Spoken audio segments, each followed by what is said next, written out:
Em nome do Pai, do Filho e do Espírito Santo. Amém.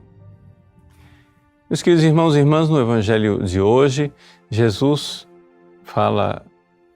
pronuncia aquela frase tão caracteristicamente cristã, que nós devemos tomar a nossa cruz para segui-lo.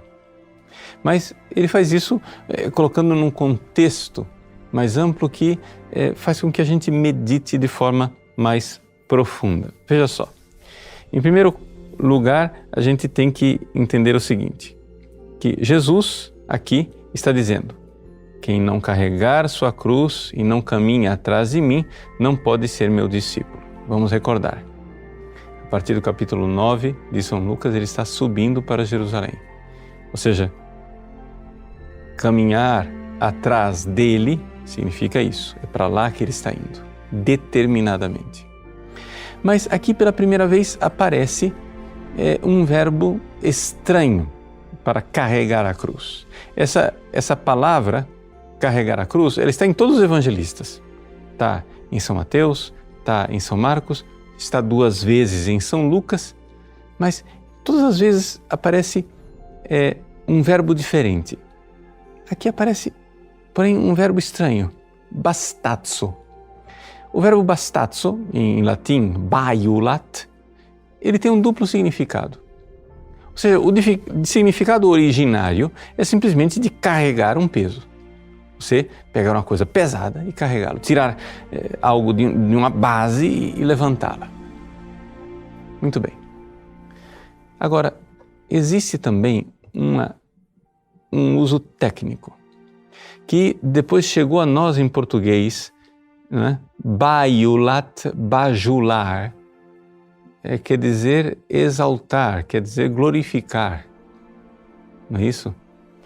Então, aqui se usa para carregar a cruz um verbo que pode significar também o carregar processionalmente um troféu, numa procissão, em triunfo.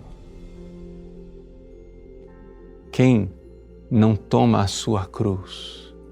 É como se estivesse ali meio que escondido por trás dessa ideia, a realidade de que a cruz, sim, ela é um peso, ela é um fardo, mas ela é gloriosa também.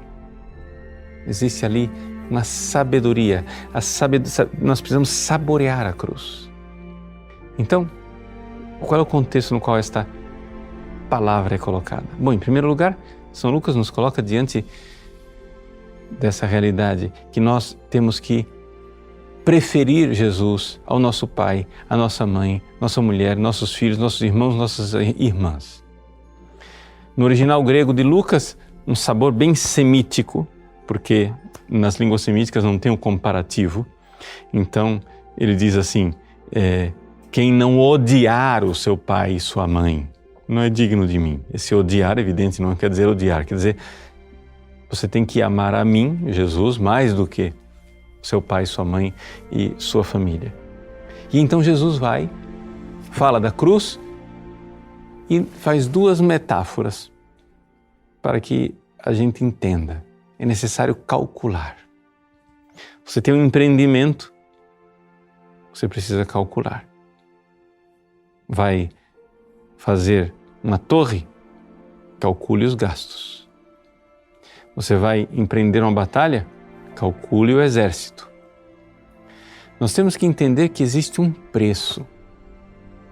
Ou seja, Jesus é Deus e Salvador. Mas nós precisamos, de fato, colher esse seu convite de deixar as coisas, não necessariamente deixá-las fisicamente, mas deixar interiormente, espiritualmente, nos desapegar para amar Jesus antes de tudo e acima de tudo. E ele diz, né, que é isto que a gente precisa fazer nessas 2 comparações. Infelizmente, o texto do Evangelho de hoje para no versículo 33. Mas o evangelista São Lucas continua. E no versículo 34 ele diz: o sal é coisa boa, Mas se até o sal perder o sabor, com que será temperado?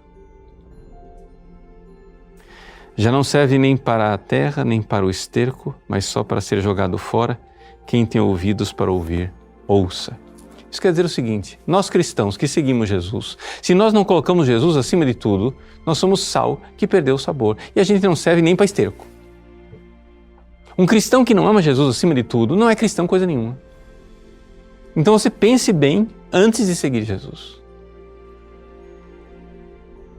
Jesus não está dizendo isso para nos desanimar, mas está dizendo isso para nos oferecer a graça. Porque somente através da graça recebida dele é que nós teremos a leveza de carregar a cruz, triunfantes, alegres, na sabedoria da cruz, este sapere, esse saborear a cruz. Interessante aqui lembrar que dos 7 dons do Espírito Santo, o da sabedoria, que é o mais elevado, está ligado ao sabor da cruz. Pois bem, ver na cruz uma glória, uma alegria. E aí sim, teremos o sapere, o sabor, o sal, que servirá para alguma coisa e não para ser pisado. Deus abençoe você. Em nome do Pai, e do Filho e do Espírito Santo.